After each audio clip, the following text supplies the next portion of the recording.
Welcome back to another episode of Café con Chisme. I'm Yaz. And I'm Seb. And we are very excited to bring to you one of our very, very most adored special friends, Ernesto Rocha, also known as undocubae. Pew, pew, pew, pew, pew, pew, pew, pew. Okay, cue the fireworks. I have to hype myself up. Why not? Why not? Hey, Okay. baby. Hi, baby. It's so good to see you. I mean, Same, I can go same. on and on and on about who undocubae is to our world and our community, but we have storyteller, we have motivational speaker, okay? Hit it. We have Community co-host Hit of it. accents, okay? We have community organizer. The list goes on. So we are very, very excited to have you on the show with us today, Boo. Yeah, no. I'm excited. Sebby, please go ahead before I get this right. I was going to say, I think you hold the record now for the guest who's been on the show the most, because this is your third time on Café con Chisme. I mean, the third time really is the charm. So I kind of feel like this. It's like the first one we went on a cute little date. The second one we went on a double date. And now here is a whole like consensual relationship. Welcome to my bedroom. You are in my bedroom now. Let's do it. Intimate. Let's go. This is intimacy at another level, baby. Yes, baby. So today I'm very excited about the topics and conversation that we will be sharing with you, Boo.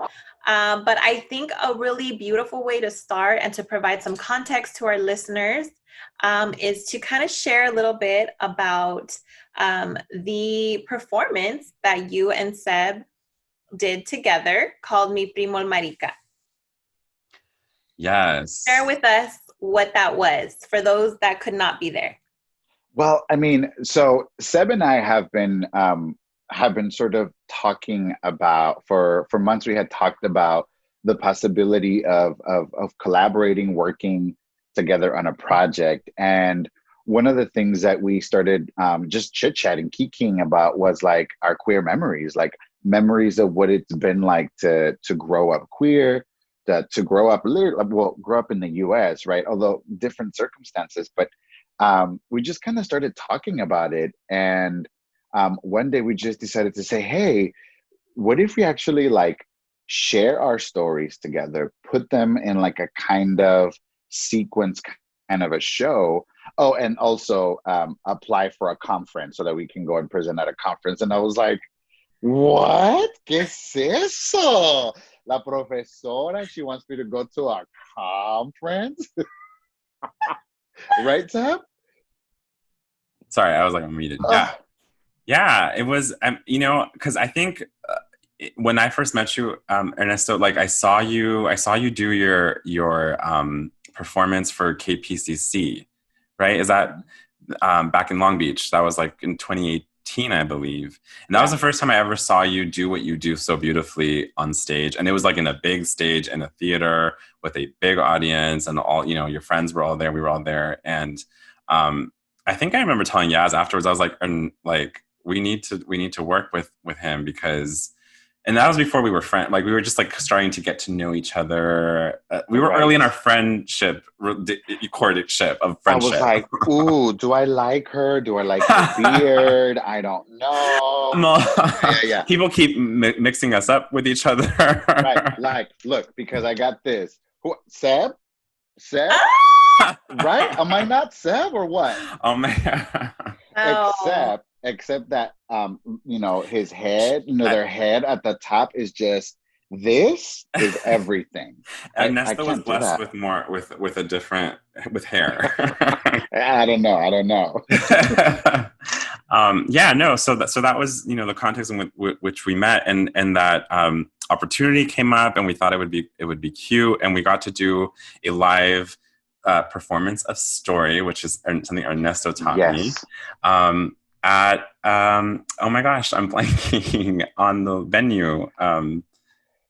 Well, we were at like Molcajete Right. Dominguero, Sorry. like with Yes. right, but it was so that's I mean we were at their shop in in like the Boyle Heights area, and it was honestly, y'all, it was like one of those things that like we came up with the stories, we sat down, and we were just going through like all the different memories. We kind of just put like a sequence of what Mm-hmm. that was, and we decided to open it up for the public because remember we had just applied to this conference which we got into, and we Yes. were like like Seb, like we kind of have to try it out to see if it works. So we had a public showing of this kind of on stage performance of story, with our closest friends. And Yaz, you were there, you were kind of like helping to fancy the whole event with your beautiful, like I think it was like a green dress, wasn't it? All the vibes. Yes, D'Angeli and I actually Hmm. color coordinated. So we both had an olive green dress as both of y'all supporters. Right. And y'all look beautiful. And I was Oh, like, come on. You know what it was giving me? Remember when Mariah and Whitney came out with the same colored dress at, I think it was like the VMAs, and they're both wearing the same. yes. I was like, I love how these two bad bitches just came out and giving us Show up. everything in olive green. Like they invented olive green for that Yeah. moment. Well, and Yeah. what was really cool about that space was that like we invited our closest friends, right? Invited my partner, like my housemate at the, uh, to all come together and just watch it. And the cool thing is that like it sold out like within the first, I think, 24 hours. And then just our closest friends came by. Seb and I both performed sort of like this story of what's like for us to grow up queer. And then in my case, I added a little bit of like being undocumented too. It was beautiful. I mean, am I an actor? No. Am I an actress? Maybe. It was just, honestly, it was like, um, we are like, if we're going to create a state, let's create it. If you want to do it, let's do it. And a ver que sale. Like, let's see Yeah. what happens. So it Yeah. was really cute to do. Yeah. Yeah. And I want to say, Ernesto, like for me, that was my first time ever doing something of that nature to an audience. Like the podcasting is one thing, teaching is one thing, public speaking is one thing, but to perform like in this like narrative way and telling stories that were so personal and so meaningful from, like I also want to say thank you because it was in watching you and also in like in collaborating with you and like getting coached by you to also like how to bring the story to life. And so I really appreciate you. And I love you as a friend and everything so much, but like in that was such a special moment because I felt like it was also allowing me to challenge myself to do storytelling, which I think is what we do with the podcast and I do in my work, but like to do it in another In a different platform. way. Yeah. Yeah. So, yeah. I mean, my pleasure, Sebi. It's one of those things that like and one of the things that like, when we were doing that is I was like, they totally got it. Like they know what they're doing. They know that this is important. So if anything, it was just kind of like I needed somebody else to do this with me because I didn't have the courage to just do it by myself. So I'm glad that we did it together. And it was actually a really good formative bonding experience because from that point, then nos fuimos a Portland, right? Yeah. We actually went to this conference and performed it at a jotería conference in Portland. And so I think that to me, keeping on the theme of memories, Yaz, is like we created more memories of our own queerness while performing with other queer people in a space that felt so safe. And so that was just so reassuring. Right. And I want to share too, because we recently had Victor go on the show. Yes. To do the non-binary in Latinx episode. And they were sharing how like they went to that and that was like their moment of knowing themselves as non-binary. And, like I feel so new. Like I feel like I'm still like coming into that and learning what that means and navigating it. And that was big to do it in like a public format with the performance, but I think to the point of like the power of storytelling and the power of sharing your personal narrative and like you never know who's listening and you never know what it's going to do for the person listening, and so that was really beautiful. So. As somebody who witnessed the performance, and as somebody who was on the other side of that, you know, it was such an insight into some of the most intimate, you know, experiences that both of you had in your journey. And, you know, it really allowed us to kind of have a window into what brought you to where you are today, because from the outside looking in, both of y'all are such, you know, owning who you are, and really inspire other folks to own who the fuck they are too. And, you know, we heard that from Victor, but we also heard that from other folks. And I think that's so powerful. And I love y'all. I know y'all like on a personal level, but I think that we don't really share stories that are that intimate very often, unless we're intentional about it. So that was just such a beautiful, from an audience member. Okay, that was such a beautiful experience. Well, hold up. Like, you were not just like an audience member, like you were a kind of like a supporting character even in one of those stories, because you know, Seb was out here talking a whole smack about like y'all growing up as little babies, you know, playing, you know, and then getting into costume with grandma and all these things. So how did you feel like being sort of thrown on stage in a way? Yeah, I mean, I didn't know, to be honest. Right. I did not know anything that Seb was going to share, right? I was there as everybody else was to watch y'all's performance. And I knew what the theme was, but I didn't know what stories they were going to choose to share or not, right? Right. So when I'm hearing these things, and y'all remember, I was very emotional at the end of that, because there were many memories that I hadn't heard or thought of in a very long time. One of them being, when you shared, Seb, about playing with Barbies, right? And that was something that, you know, was almost an everyday occurrence after school for, you know, the time period that we played with Barbies.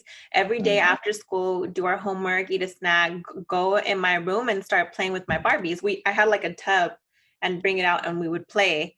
And then my dad would come home maybe around 5:30, 6, and we'd hear his car pull in the driveway, and my grandma would run in the room, open the door, mi abuelita, and she'd be like, your dad's home. And she didn't say nothing else about anything else, because she already knew what we were playing. She would just say, ya llegó tu papá. And we would throw everything into the tub and shove it in there. And I would just like, be like, what? Why? What happened or what? You know, like that So, was so you were totally an accomplice to this. right. Without even realizing, I mean, realizing it, you know, because Right. to a level, all of that is very like, oh, when you're a kid and you see things happen on a daily basis, that's just the norm for you because you don't experience anything else. But I think as I got older, looking back, I always knew that Seb had, you know, that he was queer. Like, Yep. yes. And Yeah. when they came out, right, it was that like, I need to come out to you and share this story with you. And I was like waiting for them to tell me that we got to go bury a body, because they were like, I got something to share with you, like sit down, crying. I was like, bitch, who and where? Who did it? Who did it? Who did it? Who do I need to Yeah. back up? Like what? And it wasn't a surprise for me. Right. And you know what? I think it was that, you know, when Seb and I sat down to really discuss kind of like where were we going to take these performances. One of the things that came up right away was childhood. Like, it's like we're always transported back to like those memories of like 6, 7, 8 years old. And we must have talked for like an hour or hours even, just like about all these different stories. And oh, I remember this and I remember that and I remember that. And then we just started like writing stuff down and then said, okay, I want to share this story about like my Barbies. And then how Said like you would also like dress up the Barbies and do the whole thing. Like that to me, I found was so beautiful. And I think the connector for sort of like my childhood story that I shared on the show was about how I was like enamored with the Power Rangers, you know, and I was like, as an immigrant kid coming to the US, and I was like 8, 9 years old, I was like enamored with the Power Rangers. And I share in the little story that my cousins really introduced me to Power Rangers because they saw the little limp of the wrist, you know, when I was growing up. They saw like, oh, this sun's up. Like, she don't want to play no football, no baseball, no nothing. So they were like, what if we just like hit them up with these like Power Rangers, which is like action, you know, comic, like it should just be cool. And they were right. Like the Power Rangers were so cool. They were. But what they didn't know was that I was so in love with Kimberly, not her, but I wanted to be her. Like Yeah. I was like, oh my gosh, like this cute little, like, I don't know, white little woman. I don't know, cute little Bob. Hello. Yes. Pterodactyl, you know, Yes. Pterodactyl. and then all of a sudden this like a bird thing comes out and then she jumps in it. I'm like, and the most important thing, Jason, come on. Like, So fine. who doesn't love this like ambiguous, like was he Latino? I don't know. I don't know. Was he Italian bitch? Maybe. We don't know. I don't know her. Armenian, perhaps. Right. White, no sé, but I love me some Jason. And it was like, I think it was in that particular story where like we start to draw these kind of connections, right? Of us living a very particular truth and then having other people around us not necessarily acknowledge it, but always wanting to change it. Like, because they couldn't like see it. There was always this thing of like, if only I can get Ernesto to play football, maybe he's gonna hit, you know, hard in the head. Y sal, va a salir ya todo bien, bien En macho. brazo. Ay, por favor, like, Jota, please. So yeah, I think that's kind of like where we started the show, and then we did that like in our teenage years, and then also as adults, and then how we really came to be where we are today. Which is kind of a mess sometimes still. Yeah. You know, I think I remember telling you, I didn't share it on the show, but like we're the same age or same-ish. And like I remember being in kindergarten at Lake Marie in South Whittier. We had a little jungle gym, and the kids would always play Power Rangers because it had like a center, so everyone would climb to the top and then do the thing on top. And I remember one day we were playing, and the other boys who were like rough housing, and they were just like rugged little boys getting dirty, and I was just like, I don't want to. Not rugged, girl. Not rugged. Right. But they were like throwing, you know, like running in the dirt and just like dirty all the time. I get it. We get it. And of course they were always like the Red Ranger or the Green Ranger, like all the big one, you know, the main ones. And I remember, I don't know what compelled me in that moment, because I knew I couldn't, but in that moment, under my breath, todo calladito, I was like, pterodactyl. like I was like, and I remember Robert Alvarez turned to me and was like, "Did you just say pterodactyl?" And I was like, "What?" Like, who is Robert Alvarez? Right. I don't think he listens to this, so it's okay, and it's no shade to him. But he was just like, "Do you mean like whatever the Red Ranger one was?" He's like, "Do you mean like the Red Ranger?" And I was like, yes, I'm sorry. I was like, I messed up. Pink, red, different shades. Yes. So close together. Yeah. But and nothing happened, right? They were just like, oh, okay. Like they just like, oh yeah, you meant red. And then like we carried on and played or whatever. Girl. But I remember being like, oh my God. like I just almost totally doubted yourself. Yeah. At what? You're 5 or 6 in kindergarten? I don't remember. But like, you know, and at that age, not knowing, again, the words or what all these things meant, but knowing that was not going to be okay if I would have, like, held on, you know, fought back and was like, no, I want to be the Pink Ranger.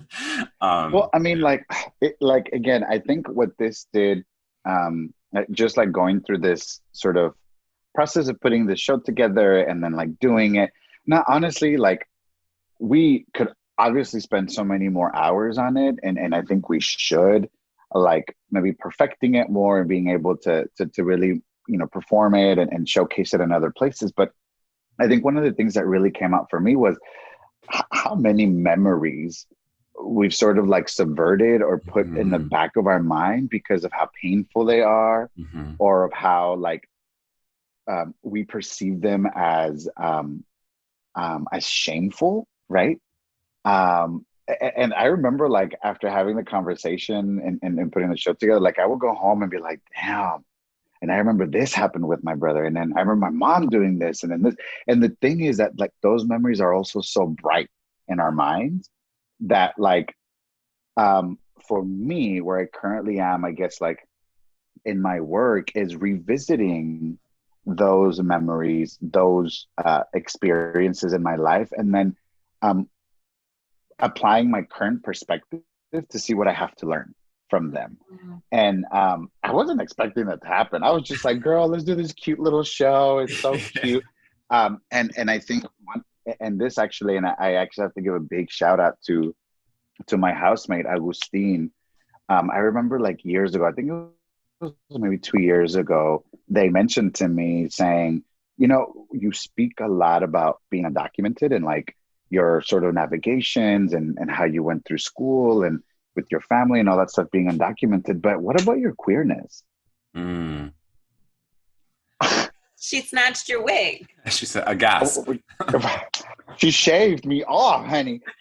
She took off all my eyebrows. And like I actually that kind of took me back because they were right. Like I inadvertently put like a block between myself because I thought that I had so much still to share about being undocumented Right. without realizing that, oh my God, there's like so many stories and experiences that are also worth revisiting and retelling. And so that's why I really love this project, because we really went in like super deep with it. So yeah, I'm really proud of it. It's also like in the parking lot, you know, because COVID, honey, we're not going nowhere. So it's in the parking lot, and then hopefully we can come back. As both of you are speaking right now, I am envisioning this like at your local theater with someone to play you as children, someone to play you as teenagers, someone to play you as like entry college level, and then someone to play you, or you to play you as now. I'm also who would play you as now, but like, okay, executive producer. I know she said. But she said, give me a director credit. But like I can see that because I, not just because I love both of you, but because this was so moving and did so much for, folks in the audience that were watching it. And one, whether they were relating to a story that you shared, or two, they were just so receptive to you owning your journey and arriving to where you are today. And that is like, this is what needs to be out there. Okay, this is what people need to watch, what people need to experience, because it's life-changing. And I don't say that like as people say, oh my God, that was life-changing. No, it's like life-changing. Like from what I've heard from folks that witnessed this, it changed the trajectory of their self-realization journey. And that is not something that it should be taken lightly. Yeah. And I would say like, part of it is like, I think, so as we're talking about this, I'm like, a lot of stuff is coming up, but I remember thinking like, same of like, after I think it was more than an hour. I feel like I went to your office and we spent like a few hours brainstorming. I think it was several sessions, right? Yeah. Of like, the whiteboard and everything. But I think it's something to me about like releasing stories that, like Yaz said, she hadn't even heard some of those stories in a long time, even though she was in them when we were children. But like, there are things that I had carried and probably still have other stories I carry. But like, you think like, well, where is the place to tell this story, right? Like, who was going to listen to me talking about playing with dolls as a child, or like my first love, you know what I mean? Like, if I'm not performing it as like a poet or like another kind of artistic capacity or whatever. And I think in talking with you, Ernesto, and just like with other folks and other queer and trans folks, like our childhoods shape so much of who we are, obviously in relationship to our gender and sexual identities. But like, it's almost like those, just because those are memories up from the past, like they still hold so much value today. And I think that for me, in doing this project with you, like, it was also a way of like, wow, you need to turn inward and reflect on like those things that you have, because there's so much to grow from there. One of like of where you are now and what, where you've been, but also of what Yaz, what you were saying, like, yeah, that this might be a story that, and as it did, right? Like, you and I have very different stories, Ernesto, but like, I think there was a lot of parallels throughout our life that was like, it may not have been identical stories, but there were like maybe similar feelings or similar kind of navigating that when I think about like if I had seen a story or heard a story like this at a younger age, right, it could have maybe changed. And this is the same thing we talked about with like Victor too, of like when we don't have these stories, it's like you're going off on your own, right? You're going kind of building as you go and building from what you know and finding your place. But um, for queer and trans folks, I think that remembering is not just remembering memory, but remembering as in like putting back together, like remembering ourselves and like making ourselves feel whole again for things that maybe at those times made us feel fragmented or made us feel like broken or something was wrong with us. So I think there's something to whether it's through performance or through other like methods of like Right. when we remember there's something, and you know, I was thinking something my grandpa always used to say is like what is it, recordar es volver a vivir, like to remember is to like live again.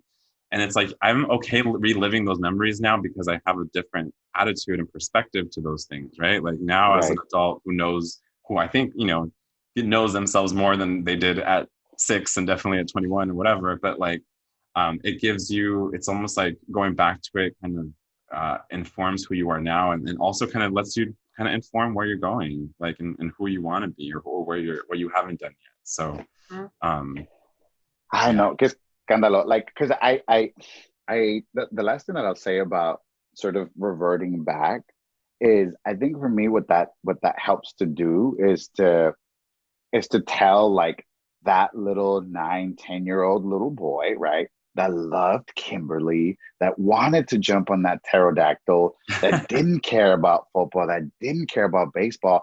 Like, baby, this is what you needed to feel. And Mm, this was just right. You weren't wrong. Nothing was wrong with you. The only thing is that, can you imagine how amazing it would have been if you could have gotten on top of that tree and really embraced that you were on that pterodactyl? Like, girl, it would have been over for you hoes, right? right. But there's no I think being able to come back to some of those memories like really helps to, deal with the trauma and everything else that's surrounding it, but also pinpoint that moment that like that little boy cared about being Kimberly, a little white woman riding on a freaking like fake ass Dinosaur pterodactyl. thing. But so be it. That is just enough. Yeah. Absolutely. And I think also in going like from there too, of like the stories that we shared of being adolescents, right? And being teenagers and then like into college, like in your early 20s, like in college and navigating sexuality, like at a more, we were still young and new, but like adults in the sense of like, well, now they're like sex is a thing, right? And like, and now sexuality is a thing. And like, now we're, you know, what, 18 to 22 or Listen, whatever. I And still don't know what sex is. So, Yaz, Seb, please tell. I see la muy inocente Es que acá. no sé, no She's like, sé, no I've sé. never, I don't know.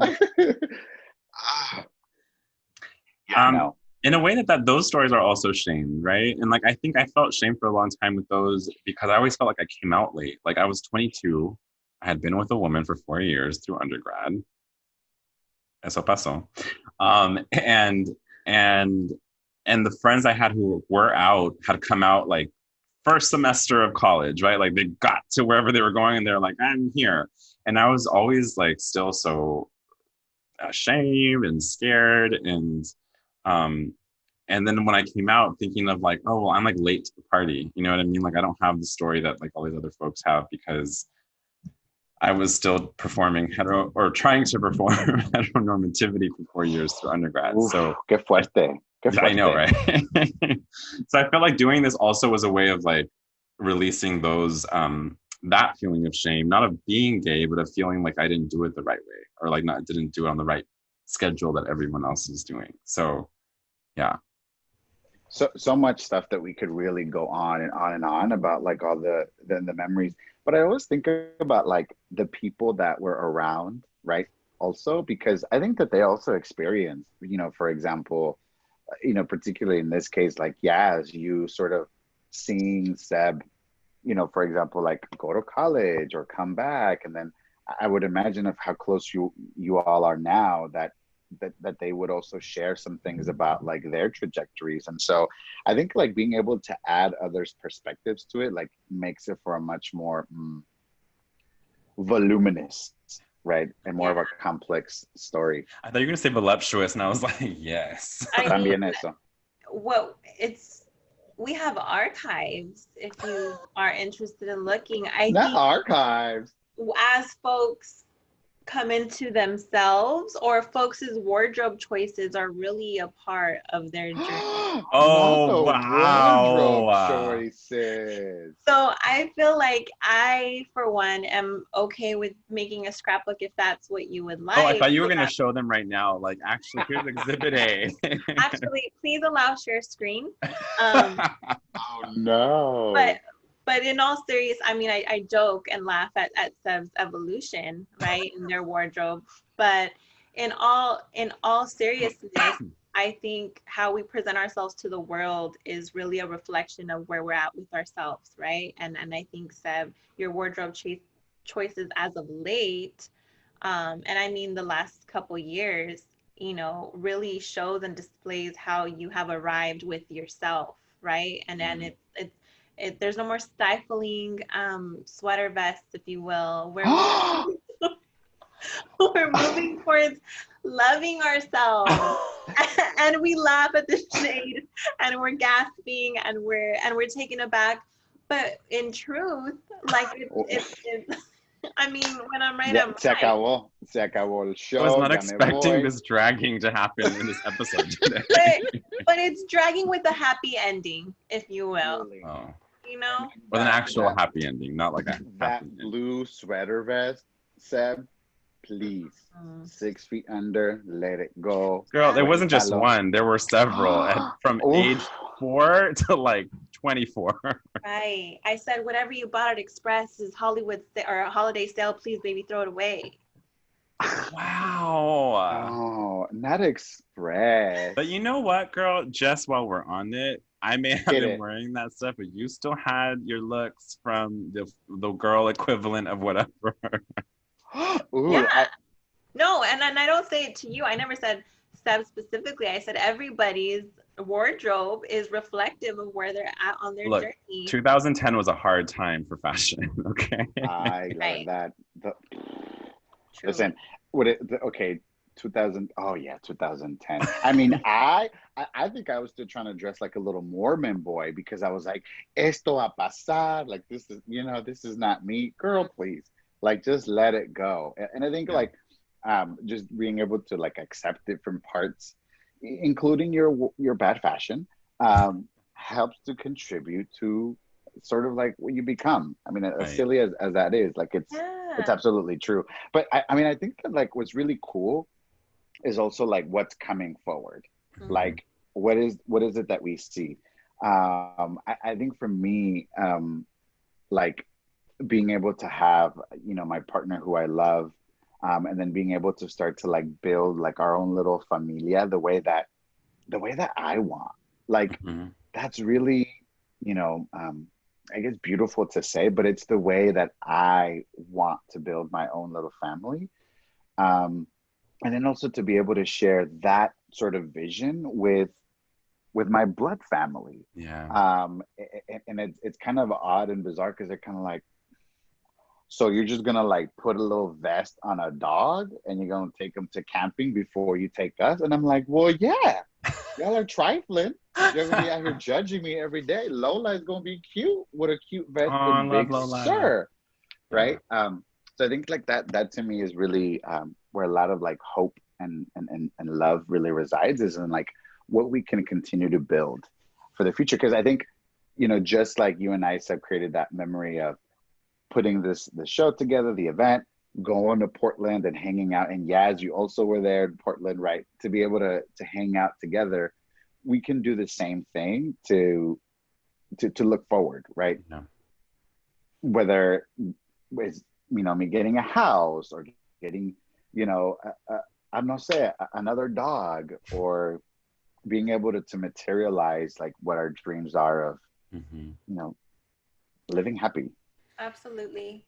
I will say too, I remember something that David, your you know, for the folks who don't know, David is Ernesto's partner and also a good, dear, close, beautiful friend. But I remember David saying something once about like that he tries to live his life. He tries to live his life in a way that allows him to fulfill his fantasy of like whatever that fantasy is. If it's we're all gonna have a theme to a party, if we're all gonna, you know, go out to if there's like a look that we're doing when we go out, or if there's I relate to that wholeheartedly. yeah. And when, you know, David's Sagittarius nature of also doing all that. But I remember when he said that, like I was thinking like, oh wow, yeah, like that really is what I feel like when I'm around chosen family. It's like you live whatever fantasy we want to live, whether it is putting heels on in wigs, whether it is dancing together, whether it is throwing shade at each other for fun, like, you know, or whatever it is that we're doing. And how that is so liberating as an adult to be able to have fun and play. Like when we think of play as like the way that kids play Power Rangers or dolls, right? Like as adults, as fully realized queer and femmes and trans and non-binary people, and, you know, all of our multiple selves, to do so with people who allow you to explore that, and to do that with people who are encouraging it, right? And are encouraging to maybe do the fantasy that you were not allowed to experience as a child. I think that's the key too. Baby, yes. Do you know that outside these doors, there is a whole ass fantasy happening as we speak? Like my man, my housemate, and other friends are literally outside this door, like identifying like what's gonna be the theme for Sunday, because we're just gonna do a cute little get together, like because now we can, people, in COVID times where we currently are. It has been announced in the state of California that you could have 3 different households, right? I think it's like 3 different households. You can have like little gatherings out in outside, like front yards, backyard. So we're gonna do it in a safe manner. But there is a whole ass fantasy happening right now. So I think that to me, let me tell you that we are a part of a group message, and you know, Ernesto, you are not, so you're welcome for not being part of that one, right? Yeah. There's multiple, but when I tell you the clocking that is done in that, the dragging, but all in a way for us to arrive on Sunday and get that theme and that picture, to be our best selves, where we need it to be. Yeah. Execution. And that but it takes practice, right? Yeah. And sorry, go ahead. Yes, living our truth, you know. Yeah, absolutely. I mean, look, I'm living my truth right now, looking like I'm drinking my squirt out of like what you should be drinking. What, wine? And is that what it is? Yes, wine or a cocktail. That's a cute tumbler. Yes, a little tumbler, and I'm out here drinking my little squirt because that's, you know, that's what I drink. But do you live the fantasy? Yes.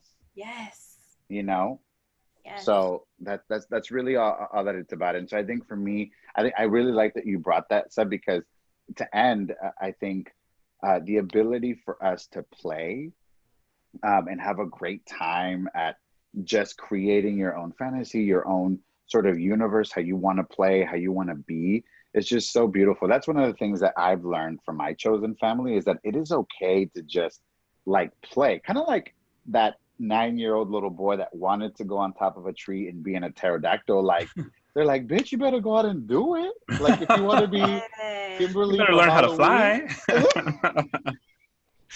You know, if you want to be Kimberly for Halloween this year, go hit it. No one is stopping you. Like now is sort of the time for you to really live. And I mean, if I can just close, I think for me during like, and you didn't ask this question, but I guess I'm just, you know, hitting it. Like COVID time really has sparked even more of that, because it says, look, literally, we are under a pandemic, like worldwide pandemic. Like people have died. Yeah. Like thousands and hundreds of thousands of people have died. And what you gonna do? Yeah. Right. What is left for you to, you know, to sort of really live the best that you can live, because tomorrow is not, it's not for sure. Absolutely. 100%. And I think that's been another motivator of like, there's never going to be a good time to do the things you really want to do. And like you're saying, like it's not promised. Tomorrow is not promised for so many reasons, for so many people, and you know the situation that we're in politically and everything. So I think, you know, if you can find the spaces and the people who make you feel joy and who bring that out of you, however that is, whether it's through fantasy or performance or whatever it is, right? That I think we owe it to ourselves and we owe it to our younger selves to like explore that and to lean into it and to like embrace it wholeheartedly. Because I mean, I feel like that's another form of liberation, right? It's a form of liberating those things that we felt so much shame for at one point, you know, perhaps. And so. Absolutely. Well, I think that is a beautiful place to close this beautiful conversation. I think what we can take a little takeaway is move in the direction of liberation for yourself, whatever that may look like, feel like, smell like, sound like. Oh, okay. Smell. But Next, you like, know, listen, all of sexual the- liberated being, hit it. All the yes. senses. Yes. Well, Ernesto, thank you. Thank you so much for being with us today and sharing just your brilliance with us. So we appreciate you very, very much. And you are always welcome here. You have a spot whenever you want to come back. Oh, thank you. I mean, it's always like dope to be able to be part of your platform. I mean, we, in the last couple of years that we've sort of been around each other's lives and have hung out together, partied together, broken bread together, traveled together, you know, made some hilarious drunken story night together, but I won't share that here. What are other memories? If you Venmo me, I may have some stuff. I mean, it really has been such a pleasure to really know both of you and to work with you. I mean, from the perspective of helping us even launch our own podcast, right? Loose Accents with myself and D'Angeli, like we just learned so much from both of you. Like you literally were, you know, the folks who said, oh, cool, this is a dope idea. Why don't you come with us to the studio? We'll share. Like, why don't we bring you on as guests so that you can see sort of what that's like? Or let's go to Hollywood and record an episode there. And then you all walked us to like through how to record, how to say, like, so that we owe a lot to you all. So thank you for your kindness, for your love, for just like your smile and like sharing how brilliant and both of you really are. Sis, on Sunday, I can't wait. I'm so excited. Yes, and just this is also a little shout out, putting into the universe and to each other and to the world. This is not the last of the collaborations. I know we have a lot more that we'll do together because it's cute and it's fun and you're good people. Well, listen, pandemics do, at least this one. I haven't lived through other ones, but at least in this pandemic, like, you gotta hit together with your friends, plan some things out, and there are some things brewing. So we're just excited. All right. Well, Ernesto, thank you so much. We love you so much. Oh, I'm sorry. Okay, so as always, every day, in every way, you are getting better and better. And remember that you know more than you think you know. Bye. Good night.